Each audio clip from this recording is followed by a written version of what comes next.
You're tuning in to The Deep Dive. Today we're jumping straight into something pretty significant.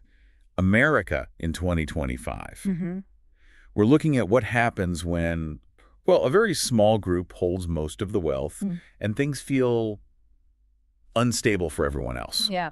You want to get a handle on this, right? Yeah. But without getting totally overwhelmed, well, that's what we're aiming for here. That's right.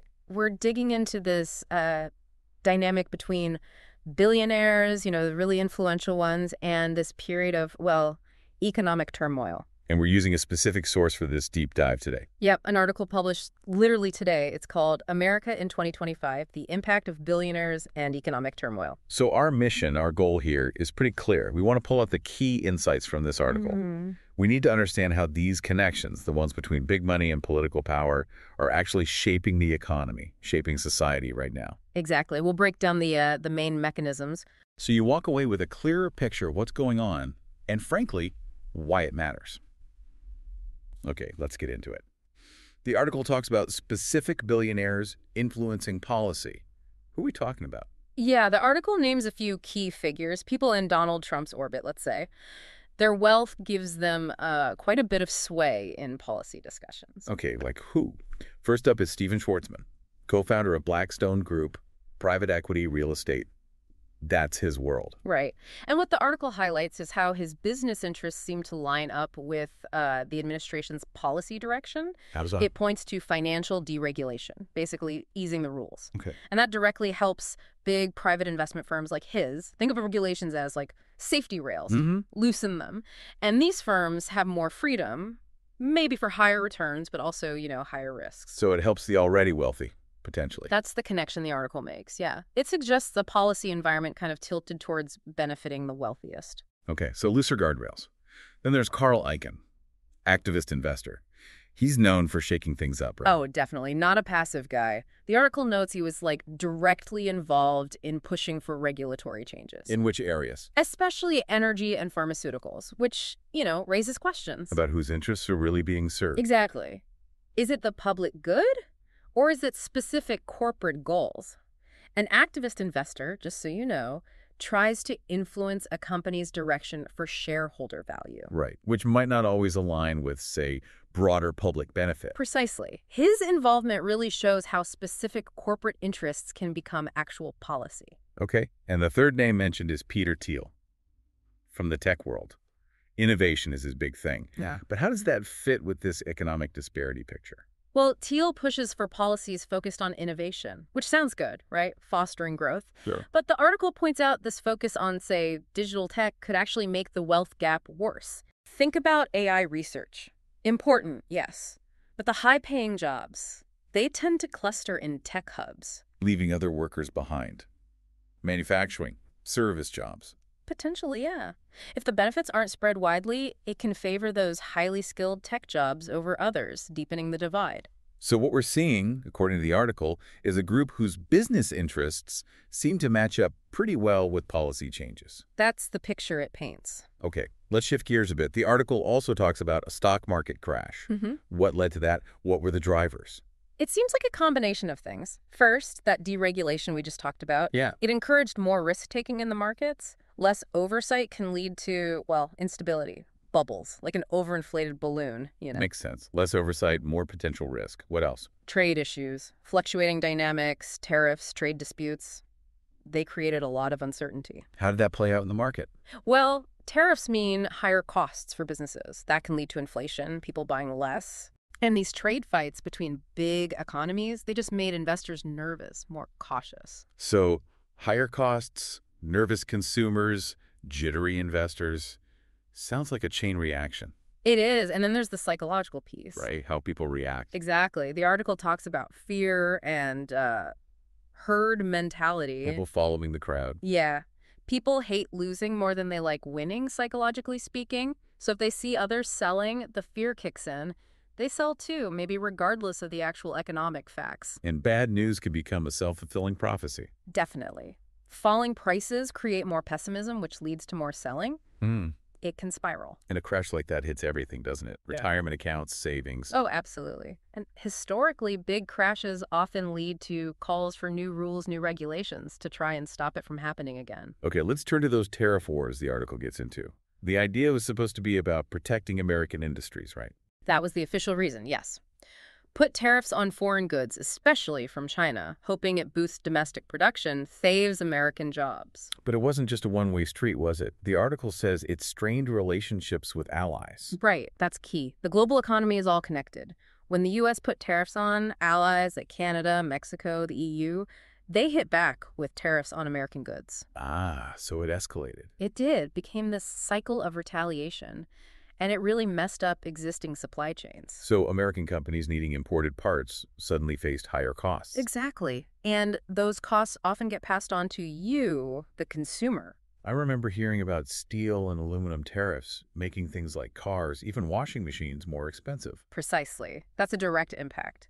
But the article stresses it wasn't just economic pain. Okay. It damaged trust. These unilateral actions, they undermined international trade agreements, made other countries rethink relying on the U.S. as a, stable partner. So it hurt consumers here and damaged key relationships abroad. That seems counterproductive.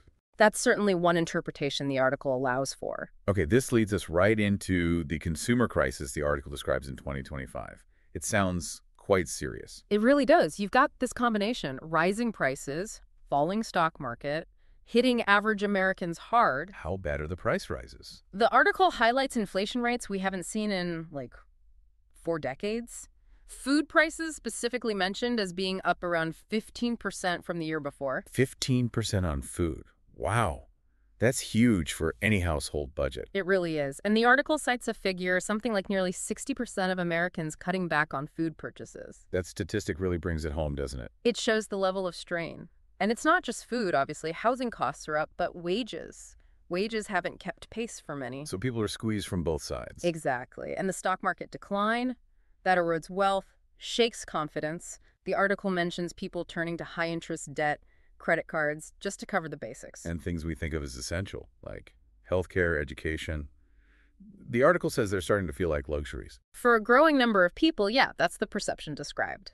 Which ties directly into the next big theme: the widening wealth gap. It feels like we hear about this constantly, but the article suggests it's reaching a critical point. The numbers it presents are pretty stark.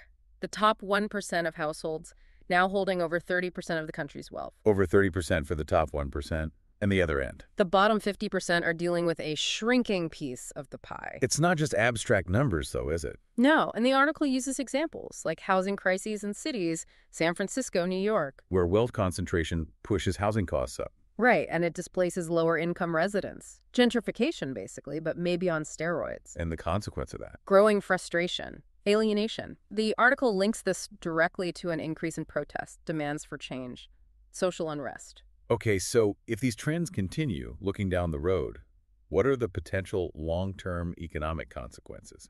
The article sketches out some worrying scenarios. The recent financial crash should slow down long-term growth potential. Well, if wealth stays concentrated and average people have less purchasing power, that dampens consumer spending.